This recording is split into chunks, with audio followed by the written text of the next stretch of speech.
današnjem videu radimo model slabijeg afiliate sajta i počinjemo sa analizom tog sajta.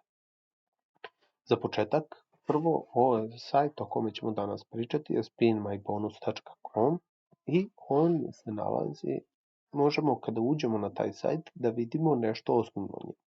Znači koje free spinove ima kazine i slotove. Možemo vidjeti da free spinove daje za nove igrače, to je no deposit, za postojeće igrače i za mobilna kazina.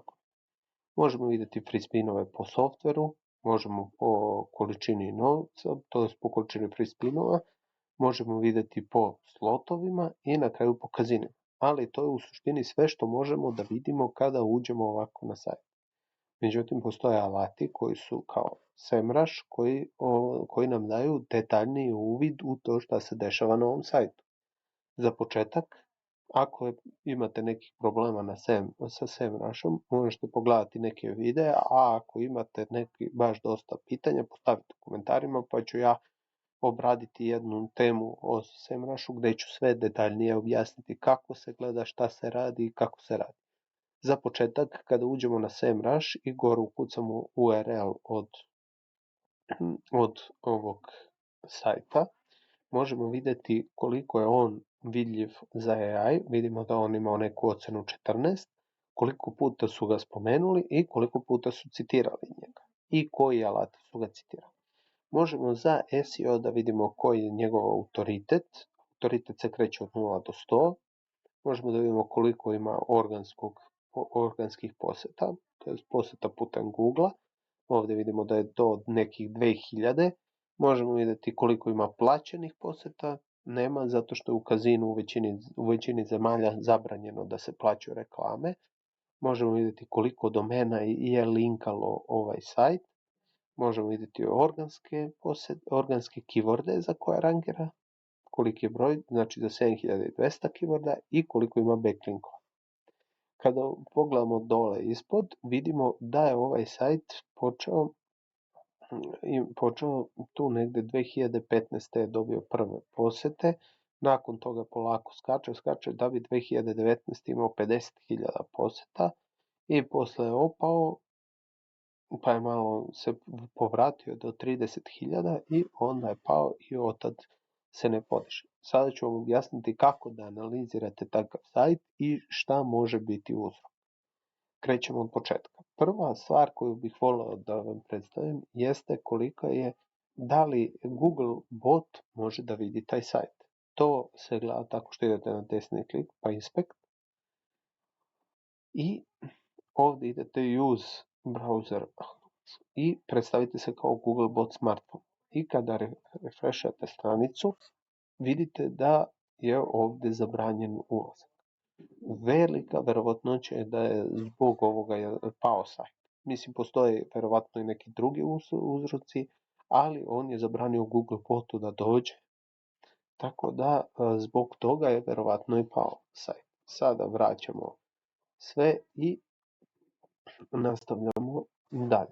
Sljedeća stvar koju hoću da vam pokažem jeste kakve postoje redirekcije na sajtu. Prvo, nešto o redirekcijama. Redirekcije postoje, one su jako bitne za SEO, a i za korisnika. Sada, postoje 301 i 308 redirekcije, to su trajne redirekcije, i postoje privremene kao što su 302 i 307. Sada ću objasniti svaku od njih. Prvo trajne redirekcije, vidite da po defaultu nama otvara sajt www.spinmybonus.com. Mi proveravamo trajne redirekcije tako što obrišemo prvo ovo www, proveravamo i kada otvorimo dalje sajt, kad se otvori, vidimo da ima jednu 301 redirekciju trajnu. Ovo treba da bude, jer je ovako iz jednog domena u drugi trajna redirekcija. Ali kada otvorimo HTTP verziju tog sajta, vidimo da je 307, što je privremena redirekcija. Znači, ne prenosi link juice koji ima.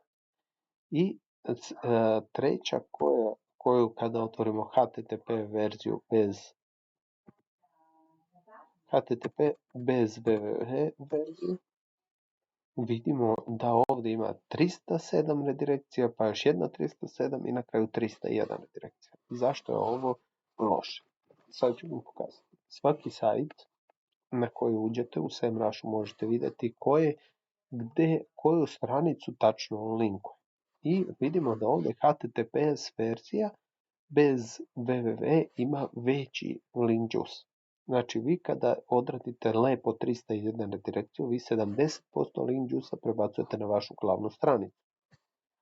Znači zbog toga je to bitno da se nalazi trajna redirekcija. Da je on ovdje recimo ostavio 307 redirekciju, on ovih 1300 backlinkova koje linkuju, odnosno 700 domena koje linkuju ovu stranicu, ne bi uopšte link juice bio prebačen na ovu osnovnu stranicu. I još jedna bitna stvar kod redirekcija jeste kad se nalazi ovako kao što sam vam pokazivao dupla ili čak trodupla redirekcija. Ovdje recimo mora prvo sajt se učita, znači jako je bitno za korisnika da se dosta brzo učita sajt. Ovdje recimo se učita sajt, pa onda on vidi da je 307, pa krene se učitavanjem ovog, pa vidi da je 307 redirekcija. Pa krene se učitavanjem ovog, pa vidi tek da je 301 redirekcija, pa tek onda učita ovu stranicu. Znači on ima bukvalno 4 učitavanja stranica pre nego što dođe na vaš sajt. Zbog toga je jako bitno da svaka verzija ima samo jednu 301 redirekciju kada ukucate bilo koju od ova 4 domena. Sada preći ću na robots.txt. Znači, robots.txt je fajl koji se nalazi u root folderu web sajta i koja ukazuje pretraživačima šta smeju, a šta ne smiju da indeksiraju. To se gleda kada recimo dođete na domen i ukucate ovdje robots.txt. I ovdje vidite u ovom slučaju svim user agentima zabrani da posete link ovo je sajt koji nema veliki broj poseta i zbog toga oni toliko i ne brinu. Međutim, kada odemo na jedan od najjačih sajtova koji sam već pomenuo, a to je lcb.org, vidite kako to izgleda. Oni imaju baš dosta tih svim user agentima dozvoli da posete sve. Ovo označava da posete sve, a sad ću vam objasniti zašto. Ovdje branite ili zabranjujete sve nakon URL-a. To jest URL-a koji je za početnu stranicu. Recimo, vi ovdje imate, uđete na lcb.org, sada ću vam pokazati, uđete na lcb.org i kada bilo koji link kliknete, vi dobijate ovaj znak. Što znači dozvoli sve nakon ovog znaka da poseti. Po defaultu on može da poseti sve i onda krenete da brani. Ali svim agentima zabrani da posete to. I onda vi samim tim određujete i radite kontrolu vašeg web sajta. I na kraju toga trebalo bi da se nalazi. Tu, naravno, zaboravio sam da kažem, tu i svim botovima kao što su Google bot i možete posebno, recimo, da kažete ChatGPT botu zabrani da poseti to, Perplexity botu zabrani to. I onda na osnovu toga vi tačno određujete. I imate site mapu koja se nalazi na dnu. Nju kada prekopirate, evo kako to izgleda, možete vidjeti šta se nalazi u site mapi i da krenete sa analizom. Bez obzira da li je vaš sajt ili nije, vi možete da krenete sa analizom tog sajta, bez obzira da li imate pristup site mapi, Google Search konzoli ili ne. Sljedeća stvar koju sam htio da vam objasnim je proveravate kakvom se serveru nalazi vaš sajt. Znači imate ovdje DNS Lytics, uđete na taj sajt i onda ukucate IP adresu vašeg sajta. Ja sam ovdje ukucao spinmybonus.com i vidite ovdje možete vidjeti lokaciju gdje se nalazi sve to, ali nama je bitno koliko se nalazi sajtova na tom serveru. Znači na tom serveru se nalazi blizu 40.000, a još bitnije na ovom URL. Znači ako ovdje se nalazi 222. Još jedna stvar koja je bitna, bilo ko da vas linkuje sa ove IP adrese, pošto se nalazi 222 sajta, Google će gledati kao da vas je vaš sajt link. To je još jedna bitna stvar. I na kraju šta je još bitno? Bitno je da proverite kako je sajt nekada izgledao.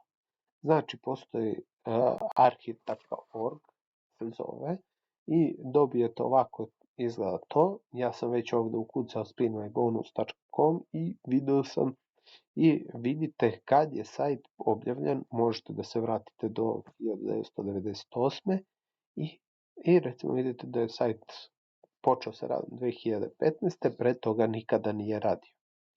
Znači, možete ovdje i onda, zbog čega je ovo bitno da proverite, jeste, ukoliko je recimo ovdje, sada dajem primjer, imate domen goldenfish.com i nekad je bio to akvarijum.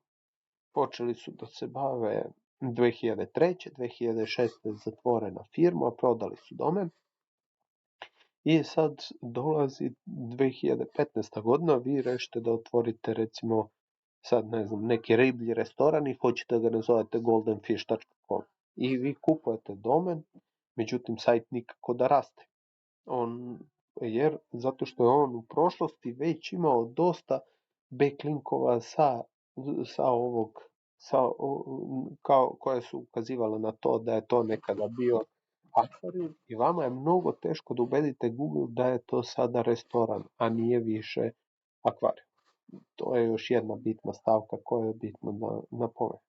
Ovdje još da napomenem, možete vidjeti kako je sajt tada izgledao kada je svake godine, možete ovdje da kliknete na bilo koju godinu i kliknete ovdje i vidite kako je sajt nekad izgledao.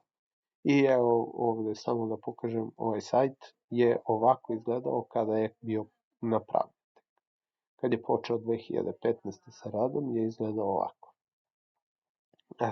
Tako možete za svaki sajt da proverite kako je on nekada izgledao.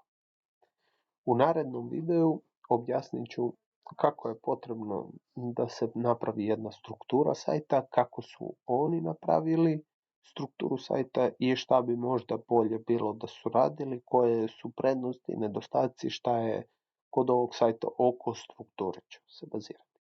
A sad, ukoliko ima bilo kakvih pitanja, vi postavite u komentarima.